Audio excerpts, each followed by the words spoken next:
now the final concluding verses of Surah Al-Baqarah. لِلَّهِ مَا فِي السَّمَاوَاتِ وَمَا فِي الْأَرْضِ. To Allah belongs whatever is in the heavens and whatever is in the earth. Whether you show what is within yourselves or conceal it, Allah will bring you to account for it. Then He will forgive whom He wills and punish whom He wills. And Allah is over all things competent. Ibn Abbas radiallahu anhu reported that when this verse was revealed, that whether you disclose what is in yourselves or you conceal it, then Allah will call you to account for it. There entered in the minds of the companions a fear that had never entered their minds and hearts before. Meaning, the companions became very afraid that how can we have control over what is in our hearts? If we are held accountable for what is in the heart, then we will be doomed. So the Prophet ﷺ told them, say, سَمِعْنَا وَأَطَعْنَا وَسَلَّمْنَا. That we have heard and we have obeyed and we have submitted ourselves. So Ibn Abbas said, on this, Allah filled their hearts with Iman. Because when a person hears a command of Allah, whether it is related to charity or interest or anything else, and he says in his heart, سَمِعْنَا وَأَطَعْنَا وَسَلَّمْنَا, that, oh Allah, now I have come to know of this. And I have made the intention, I will obey you. I submit to you. I will not resist. I will do this. Then Allah will fill the heart of such a person with Iman. And so what happened? Then Allah subhanahu wa ta'ala revealed the next two verses, which are the last two verses of Surah Al-Baqarah. And remember, these two verses, like Surah Al-Fatiha, are from a treasure trove beneath the throne of Allah. And a person does not recite any word of these verses except that they are benefited because of them. And this is why the Prophet ﷺ urged us to recite them. He said, اقرأ, recite al-ayatayn min akhiri Surah Al-Baqarah. Recite the last two verses of Surah Al-Baqarah. These two verses are so powerful that if a person recites them in the night, then kafatahu, they will suffice him. Meaning they will be enough for his protection, forgiveness. And some have said that they will also be enough for his reward for night prayer. And they will dispel his fears. They will dispel his stress, his worries, his anxieties. And the Prophet ﷺ also said that these two verses are not recited in a house for 3 nights, except that shaitan will not be able to come close to it. So fortify yourself, fortify your home and the people within your home by reciting these verses every night. Make it a point to memorize them and recite them regularly. What are these verses? آمن الرسول بما أنزل إليه من ربه والمؤمنون. The messenger has believed in what was revealed to him from his Lord. And so have the believers. Subhanallah, Allah accepts their Iman, the Iman of the Prophet ﷺ, the Iman of the companions. This Iman is approved. What is it that they believed in? All of them have believed in Allah and His angels. As we learned at the beginning of Surah Al-Baqarah, الَّذِينَ يُؤْمِنُونَ بِالْغَيْبِ. They believe in the unseen.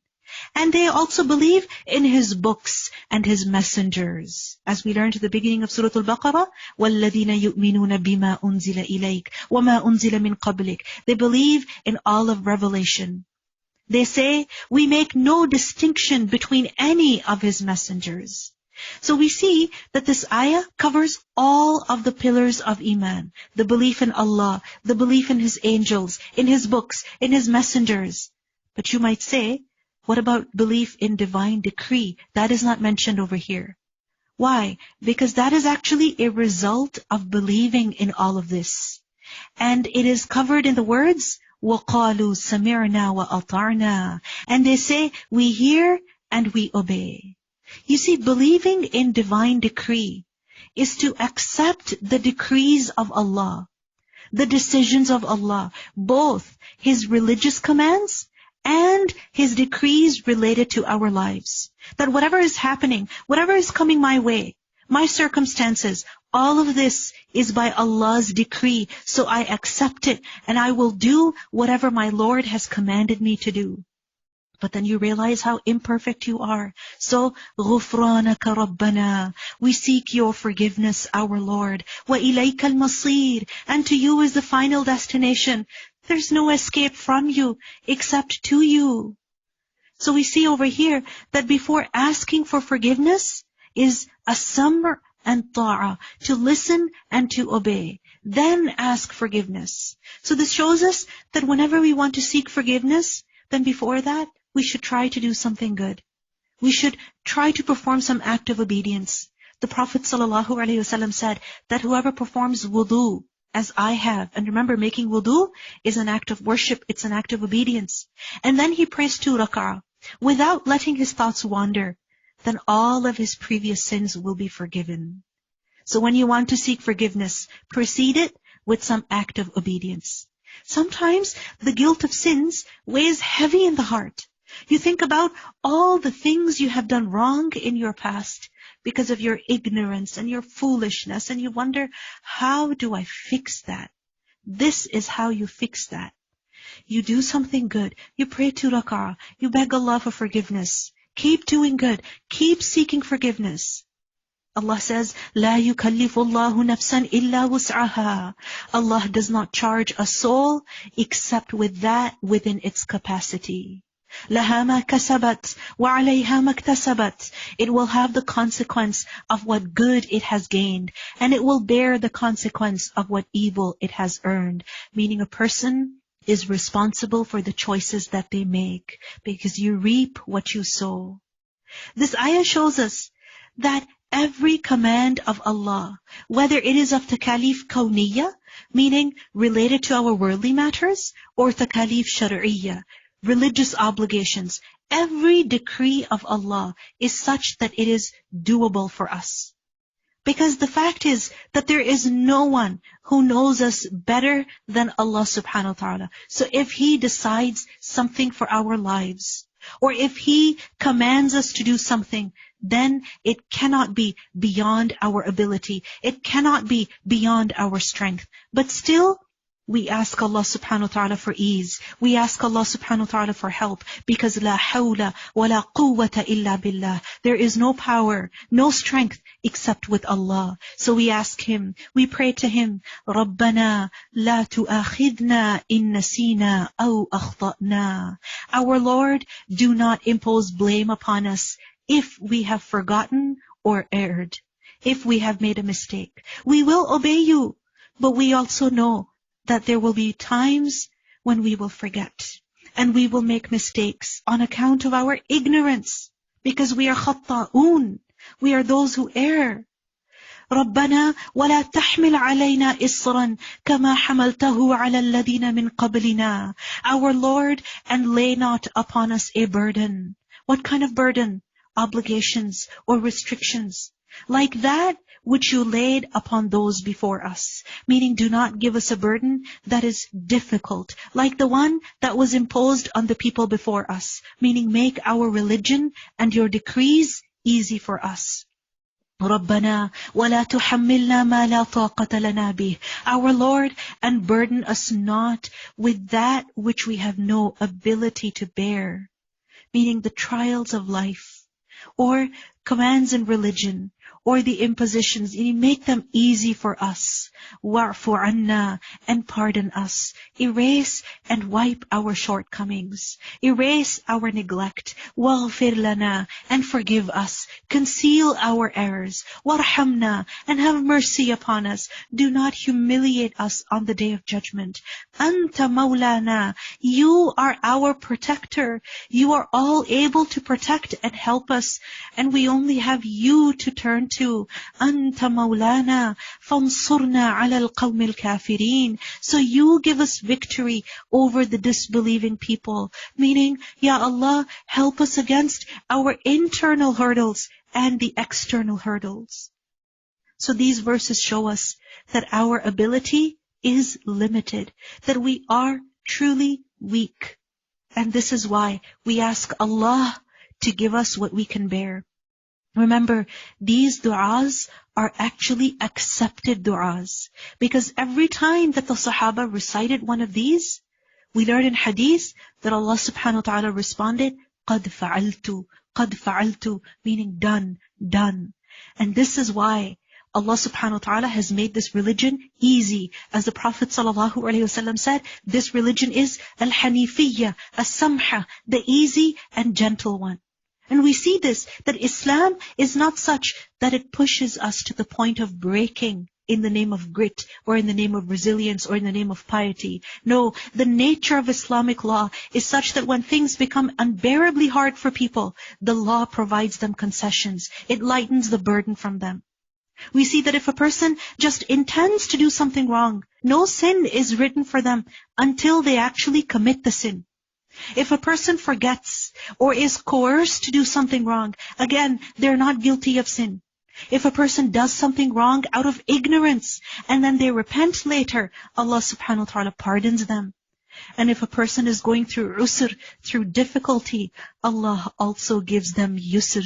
He also gives them ease. So these verses bring us hope. They bring us courage. We express our need of Allah in these verses. We express our dependency on Allah subhanahu wa ta'ala in these verses. And remember, these verses were gifted to the Prophet sallallahu alaihi wasallam at the Mi'raj. So make their recitation a part of your routine, your nightly routine, so that you also get hope and courage, and you also connect with your Lord, and you also get the ease that Allah subhanahu wa ta'ala has promised. Surah Ali Imran. Surah Ali Imran, just like Surah Al-Baqarah, has a lot of virtue. The Prophet ﷺ said, learn the Quran, for it will come as an intercessor on the Day of Judgment. Learn Surah Al-Baqarah and Ali Imran. And he said, learn these two lights, for they will come on the Day of Judgment as if there were two clouds, or two shades, or two flocks of birds in rows, pleading for those who recite them. So we see that the knowledge, the recitation of these surahs is something that will be a means of protection for a person on the Day of Judgment. Bismillahir Rahmanir Rahim. In the name of Allah, the entirely merciful, the especially merciful. Alif Lam Mim. Allahu la ilaha illa huwa al-hayyul qayyum. Allah, there is no deity except Him, the ever-living, the sustainer of existence. He has sent down upon you, O Prophet, the book in truth, confirming what was before it, and He revealed the Torah and the Injil before as guidance for the people. So remember, the purpose of the book of Allah is to guide people. And He revealed the Furqan, the criterion. Indeed, those who disbelieve in the verses of Allah will have a severe punishment, and Allah is exalted in might, the owner of retribution. Remember, Allah did not reveal His books so that they're rejected by people, or that they're ignored by people, that people put them away and pretend as if they don't exist. If a person rejects the book of Allah, then there will be retribution from Allah also. Indeed, from Allah, nothing is hidden in the earth, nor in the heavens. It is He who forms you in the wombs, however He wills. So however you are, however someone is, that is what Allah subhanahu wa ta'ala wanted. So love the way Allah subhanahu wa ta'ala has created you, and do not criticize your physical form or the physical form of another. There is no deity except Him, the exalted in might, the wise. It is He who has sent down to you, O Prophet, the book.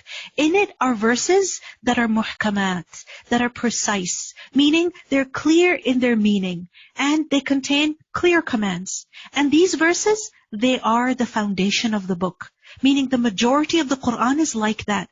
And such verses serve as the foundation for understanding the rest of the Quran.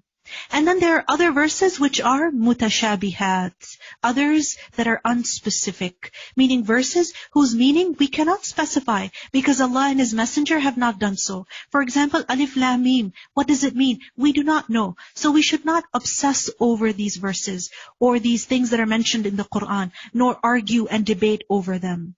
But as for those people in whose hearts is deviation from truth, they will follow that of which is unspecific, meaning they obsess over them as if the entire religion is based upon them, as if the only thing that the Quran contains are these unspecific verses. Why do they do that? Seeking discord and seeking an interpretation, meaning that is suitable to them. And no one knows its true interpretation except Allah. But those firm in knowledge say, we believe in it. All of it is from our Lord, and no one will be reminded except those of understanding. What is their prayer? رَبَّنَا لَا تُزِغْ قُلُوبَنَا بَعْدَ إِذْ هَدَيْتَنَا. Who say, our Lord, let not our hearts deviate after you have guided us. وَهَبْ لَنَا مِن لَدُنْكَ رَحْمَةً. And grant us from yourself mercy. We are desperately in need of your mercy. إِنَّكَ أَنْتَ الْوَهَّابِ. Indeed, you are the bestower, the liberal bestower of gifts. So shower your gifts upon us. You are the giver. So gift us with guidance and steadfastness upon guidance, that we neither leave this path nor forget about it. Remember that the perseverance of the heart, which is mentioned over here in this ayah, this is something very, very important. Because if the heart is in the right place, if the heart is guided, then there is Iman. And then a person's actions are also guided. The Prophet ﷺ said, a person's faith cannot be correct until his heart is correct. And his heart cannot be correct until his tongue is correct. The heart is the most important part of your being. It is the heart where taqwa is. At-taqwa ha-huna. It is in the heart where decisions are made. This is why ask Allah to guide the heart. Allahumma hdi qalbi, wasaddid lisani, waslul sakhimata qalbi. That, oh Allah, guide my heart, correct my tongue, and remove rancor from my heart. Allahumma ja'al fi qalbi nura. Ask Allah to fill your heart with light. That, oh Allah, make light in my heart. Ask Allah to make your heart firm. Allahumma musarrif al-qulub, sarrif qulubana ala ta'atik. Oh Allah, the turner of the hearts, turn our hearts to your obedience. Ask Allah to clean the heart. Allahumma ghsil qalbi bima'i thalji wal barad wa naqi qalbi min al khataya kama naqayta thawb al abyad min ad danas. That, oh Allah, wash my heart with water, hail and snow, and clean my heart, meaning remove all sins from my heart, the way you clean a white cloth from stains. And remember that seeking forgiveness is something that cleans the heart. The Prophet ﷺ said, there is at times some sort of shade, like a cover, some kind of shade upon my heart. And I seek forgiveness from Allah 100 times a day. So seek forgiveness and clean the heart. Pray to Allah to protect you from the evil of your own heart. Allahumma inni a'udhu bika min sharri sam'i, wa min sharri basari, wa min sharri lisani, wa min sharri qalbi. Oh Allah, protect me from the evil of my heart. Wa min sharri maniyyi. Ask Allah to protect it from becoming hard. Allahumma inni a'udhu bika min ilmin la yanfa', wa min du'a'in la yusma', wa min qalbin la yakhsha'. That, oh Allah, protect me from a heart that does not fear you. Ask Allah to adorn, to beautify your heart. Allahumma habbib ilayna al-iman wa zayyinhu fi qulubina. That, oh Allah, make iman beloved to us and adorn our hearts with iman. And ask Allah to make your heart sound. وَأَسْأَلُكَ قَلْبًا سَلِيمًا وَلِسَانًا صَادِقًا. And I ask you for a sound heart and a truthful tongue. And when someone is hurting in their heart, whether it is anxiety that is bothering them, or depression that they're suffering from, or an unhealthy love and unhealthy attachment that they have developed, then pray for them also. Allahumma shfi qalbah. That, oh Allah, heal his heart. Washfi saqmah. And cure his illness. Allahumma hdi qalbah. That, oh Allah, guide his heart. Allahumma shfi qalbah. Oh Allah, cure his heart. Our Lord, surely you will gather the people for a day about which there is no doubt. Indeed, Allah does not fail in His promise. Indeed, those who disbelieve, never will their wealth or their children avail them against Allah at all. And it is they who are fuel for the fire. Theirs is like the custom of the people of Fir'aun and those before them. An example is given from history. They denied our signs, so Allah seized them for their sins, and Allah is severe in penalty. So we should fear Allah, lest we are caught because of our sins. Say to those who disbelieve, you will be overcome. The disbelievers who came to Badr to fight the Prophet ﷺ are being warned over here that just as you were defeated in Badr, in no time you will be completely defeated and gathered together to hell, and wretched is the resting place. Already there has been for you a sign in the two armies which met, one fighting in the cause of Allah and another of disbelievers at Badr. They saw them to be twice their own number by their eyesight. So at Badr what happened is that each side viewed the other as twice their own number. So the Muslims actually saw the Makkans as only 600 or so. And this uplifted them. And the Makkans saw the Muslims as 2,000, and this frightened them. But Allah supports with His victory whom He wills. Indeed, and that is a lesson for those of vision. زُيِّنَ لِلنَّاسِ حُبُّ الشَّهَوَاتِ. Beautified for people is the love of that which they desire. Meaning these desirable things are made beloved to people. What are these desirable things? Of women and sons, heaped up sums of gold and silver, fine branded horses and cattle and tilled land. That is the enjoyment of worldly life. A source of some enjoyment just right now, but Allah has with Him the best return. So this love, which is in the hearts of people, is there, but it is actually a test. Allah subhanahu wa ta'ala did not create our hearts void of any feeling, void of any love. No, this love and this attraction for pleasure, it will be there. But it is a test that are you going to get lost in it, or are you going to prefer Allah? Are you going to just enjoy these things, or are you going to use them in pursuing the pleasure of Allah? Say, shall I inform you of something better than that? قُلْ أَأُنَبِّئُكُمْ بِخَيْرٍ مِّنْ ذَلِكُمْ. These things are great. And enjoying them, liking them is not something bad. But what is problematic is that a person thinks that they're everything. And so he makes them his ultimate goal. And he gets immersed in enjoying them and does not look forward to what is better. And what is that? What Allah has saved for the hereafter. Remember, to get to the higher levels of Jannah, some desires need to be curbed. Some desires need to be disciplined. The Prophet ﷺ said, what I fear for my nation is 3 things. And of them is desire that is followed. And he also said, the sweetness of this world can be bitterness in the hereafter. And the bitterness of this world can actually be sweetness in the hereafter. So remember, this world is not everything. There is something much better. And what is that? For those who fear Allah will be gardens. Gardens that are eternal, in the presence of their Lord, beneath which rivers flow, wherein they will abide eternally, and purified spouses and approval from Allah. So no one will be single in Jannah. And Allah is seeing of His servants. Who are they? Those who say, our Lord, indeed we have believed, so forgive us our sins and protect us from the punishment of the fire. Who are these fortunate people? As-Sabirin, those who are patient, those who are true, the obedient, those who spend in the way of Allah, and those who seek forgiveness before dawn. Amazing. They get up before Fajr and seek forgiveness from Allah. So we should compare ourselves to the characteristics that are mentioned over here. That do I possess them? What's the first one? As-Sabirin, those who are patient. Ibn al-Qayyim said there are 3 forms of patience. 1, over commands, so a person fulfills them. 2, over prohibitions, so a person avoids them. 3, over decrees, so a person does not get upset because of them.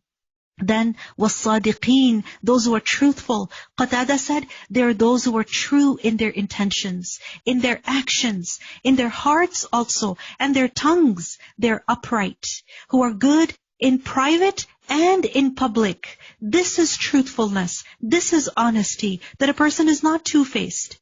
Wal-qaniteen, those who are devoutly obedient, that whatever Allah commands them with, they do it. How? With humility and consistency. Wal-munfiqeen, and those who spend, meaning they spend in the ways that Allah subhanahu wa ta'ala has commanded them, on relatives, on those in need, in the way of Allah. Wal-mustaghfireen bil-ashar, and they seek forgiveness at the time of dawn, because they realize their sins. And this shows us the importance of seeking forgiveness before dawn. This time is very important. This is the time when Allah descends to the lowest heaven and He asks, who is there who will call upon me so I will answer him? Who is there who will ask me so I will give him? Who is there who will seek forgiveness from me so I will forgive him? And this continues until Fajr. So seek forgiveness at that time. Allah witnesses that there is no deity except Him, and so do the angels and those of knowledge, that He is maintaining creation in justice. There is no deity except Him, the exalted in might, the wise. Indeed, the religion in the sight of Allah is Islam. And those who were given the scripture did not differ except after knowledge had come to them. Why? Out of jealous animosity between themselves. And whoever disbelieves in the verses of Allah, then indeed Allah is swift in taking account. So if they argue with you, say, I have submitted myself to Allah in Islam, and so have those who follow me. And you say to those who were given the scripture and to the unlearned, have you submitted yourselves? And if they submit in Islam, then they're rightly guided. But if they turn away, then upon you is only the duty of notification. And Allah is seeing of His servants. Those who disbelieve in the signs of Allah, and kill the prophets without right, and kill those who order justice from among the people, give them tidings of a painful punishment. They are the ones whose deeds have become worthless in this world and in the hereafter, and for them there will be no helpers. Do you not consider those who were given a portion of the scripture? They are invited to the scripture of Allah that it should arbitrate between them. Then a party of them turns away, and they're refusing, meaning they don't want to see what the book of Allah says. They don't want to know. This behavior is a result of what reason? This is because they say, never will the fire touch us except for a few numbered days. And because they were deluded in their religion by what they were inventing. So how will it be when we assemble them for a day about which there is no doubt, and each soul will be compensated in full for what it earned, and they will not be wronged? قُلِ اللَّهُمَّ مَالِكَ الْمُلْكِ. Say, O Allah, owner of sovereignty, تُؤْتِي الْمُلْكَ مَنْ تَشَاءُ. You give sovereignty to whom you will. So if someone has any power, any sovereignty, any level of ownership, it is Allah's favor upon them. وَتَنْزِعُ الْمُلْكَ مِمَّنْ تَشَاءُ. And you take sovereignty away from whom you will. وَتُعِزُّ مَنْ تَشَاءُ وَتُذِلُّ مَنْ تَشَاءُ. You honor whom you will, and you humble whom you will. In your hand is all good. بِيَدِكَ الْخَيْرِ. Indeed you are over all things competent. So remember, good is from Allah. Khair is from Allah. So any ability or opportunity to do good that a person has actually been given to them by Allah subhanahu wa ta'ala. So we should ask Allah to use us in good work, to give us more and more opportunities of good work. You cause the night to enter the day, and you cause the day to enter the night. Such a massive change, so consistently Allah subhanahu wa ta'ala causes to happen. And you bring the living out of the dead, and you bring the dead out of the living, and you give provision to whom you will without account. Let not believers take disbelievers as allies rather than the believers. And whoever of you does that has nothing with Allah except when taking precaution against them in prudence. And Allah warns you of Himself, and to Allah is the final destination. Say, whether you conceal what is in your chests or you reveal it, Allah knows about it, and He knows that which is in the heavens and that which is on the earth, and Allah is over all things competent. The day of judgment, that day is not far, when every soul will find what it has done of good present before it, and what it has done of evil. It will wish that between itself and that evil was a great distance. Imagine when the records will be laid open and our deeds will be on display. A person will be so embarrassed. He will wish to be far away from his sins, from his deeds. He will wish for his sins to be removed from him. But the time to remove them is now.